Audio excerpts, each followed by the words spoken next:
عنوان مجھے دیا گیا ہے اس پر جو ہے تھوڑی سی روشنی ڈالنے کی کوشش کرتا ہوں۔ اللہ رب العزت نے سورہ انفال سورہ نمبر 8 آیت نمبر 28 میں جو میں نے آپ کے سامنے پہلے تلاوت کی، اس میں فرمایا اور کہا وَاعْلَمُوا، اس چیز کا علم رکھ لو، یہ چیز جان لو، إِنَّمَا أَمْوَالُكُمْ وَأَوْلَادُكُمْ فِتْنَةٌ وَأَنَّ اللَّهَ عِندَهُ أَجْرٌ عَظِيمٌ۔ اللہ نے فرمایا اور کہا اس چیز کا علم رکھ لو، یہ بات کو جان لو کہ تمہارے مال اور تمہاری اولاد میں تمہاری آزمائش ہے، تمہارے مال اور تمہاری اولاد میں تمہارے لیے آزمائش ہے، اور تم تمام کا اجر اللہ کے پاس رکھا ہے، اور بڑا اجر اللہ کے پاس رکھا ہے۔ تو اس آیت میں اور اسی مفہوم کی ایک دوسری آیت سورہ تغابن سورہ نمبر 64 اس کی آیت نمبر 15 میں بھی آتی ہے۔ آیت اس طرح انما اموالکم واولادکم فتنہ، تمہاری بے شک تمہارے مال میں اور اولاد میں تمہارے لیے آزمائش۔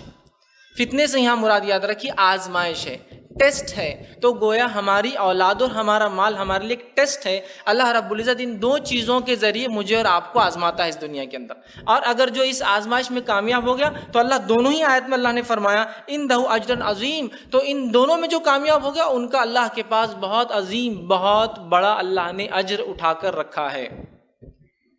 اولاد کا ویسے تو نہ ہونا بھی آزمائش ہے، جن کو اولاد نہیں وہ اس چیز کو سمجھ سکتے ہیں، اور اولاد کا ہونا بڑی آزمائش ہے۔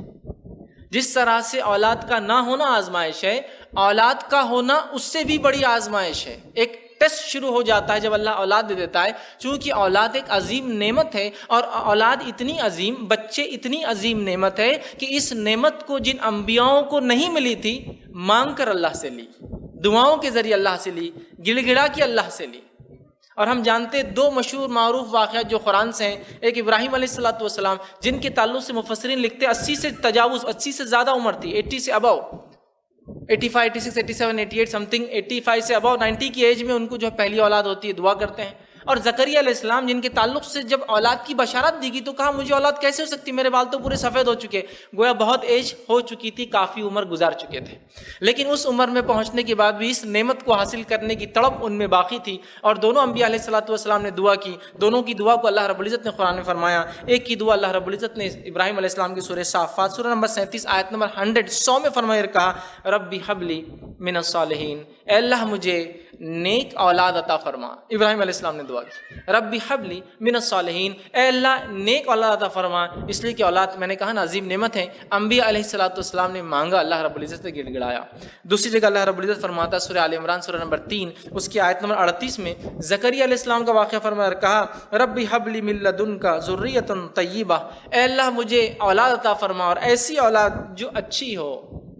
ایسی ذریت مجھے دے جو نیک ہو، صالح ہو۔ تو گویا دونوں نے اولاد طلب کی، لیکن خاص بات دیکھیے دونوں کے ساتھ مخصوص الفاظ جڑے ہیں، صالحین کا ایک کی جگہ صالح کا، ایک کی جگہ طیب کا لفظ جڑا ہوا ہے، اچھی اولاد اور نیک اولاد۔ تو گویا دونوں نے اولاد طلب کی، لیکن بالخصوص نیک اولاد طلب کی۔ یہ بڑی اہم چیز ہے، یاد رکھیے، اس لیے کہ جہاں اولاد نعمت ہے وہیں اولاد اگر تربیت نہ کرنے کی وجہ سے بگڑ جائے تو پھر فتنہ، پھر آزمائش، پھر مشکل، پھر دنیا میں ذلیل اور بدنامی، اور جو ہے بدنامی کا ذریعہ، اور آخرت میں جو ہے پکڑ کا ذریعہ بن جاتی ہے۔ پھر سمجھ رہے ہیں بات کو؟ میں یہ نہیں کہہ رہا ہوں کہ اگر اولاد خراب بھی رہی تو والدین کی پکڑ ہوں گی، جن بچوں کی والدین تربیت نہ کرے اس سے بگڑ جائے تو پکڑ ہوں گی، ورنہ اگر سب کچھ کرنے کے بعد بھی کوئی بگڑ جائے تو اللہ تعالیٰ بہرحال نیتوں کو دیکھنے والا ہے، تو ہماری کوششوں کو دیکھنے والا ہے۔ تو اس چیز کو ہمیں سمجھنا، اولاد نعمت ہے، اس کے تعلق سے پوچھ ہونے والی ہے۔ اللہ رب العزت نے سورہ تحریم سورہ نمبر 66 اس کی آیت نمبر 6 جو میں نے خطبے کے اندر پڑھی تھی، اللہ نے فرمایا یا ایھا الذین آمنوا قوا انفسکم واہلیکم نارا، اے وہ لوگوں جو ایمان لائے اپنے آپ کو اور اپنے اہل و عیال کو جہنم کی آگ سے بچا لو۔ وقودها الناس والحجارہ، جس کا ایندھن انسان اور پتھر ہے، علیہا ملائکۃ غلاظ شداد، جس کا ایندھن انسان اور پتھر ہے، جس پہ ایسے سخت فرشتے تعینات ہیں، لا یعصون اللہ ما امرهم ویفعلون ما یؤمرون، وہ اللہ کی کسی بات کی نافرمانی نہیں کرتے، جو رب ان کا حکم دیتا ہے اس حکم پہ کر گزرتے ہیں، اس حکم پہ عمل کر لیتے ہیں۔ تو گویا اس آیت نے ہم پر فرض اور واجب کیا کہ ہم اپنے آپ کو، اپنی نفس کو اور اپنے بیوی اور بچوں کو جہنم کی آنکھ سے بچائے۔ تو میرے لیے اور آپ کے لیے ضروری، اگر ہمارے ماتحت لوگ ہیں بیوی اور بچے، تو ان کی اصلاح کرنا، اپنے لیے جیسا جنت ہم طلب کرتے ہیں ان کے لیے بھی کوششیں کر کے کہ یہ بھی جنت میں جائے، یہ ذمہ داری ہے گھر کے ذمہ دار مرد کی، یاد رکھیے۔ اللہ نے فرمایا قوا انفسکم واہلیکم نارا، اپنے آپ کو اور اپنے بیوی اور بچوں کو جہنم کی آنکھ سے بچاؤ۔ تو ہم پر یہ واجب اور فرض ہے، یاد رکھیے، کہ اپنے بچوں کی صحیح سے تربیت کرے۔ صحیح تعلیم دیں، اس لیے کہ تعلیم تربیت کی ایک بنیادی چیز ہے، یاد رکھیں، ایجوکیشن جس کو عام زبان میں کہوں گا۔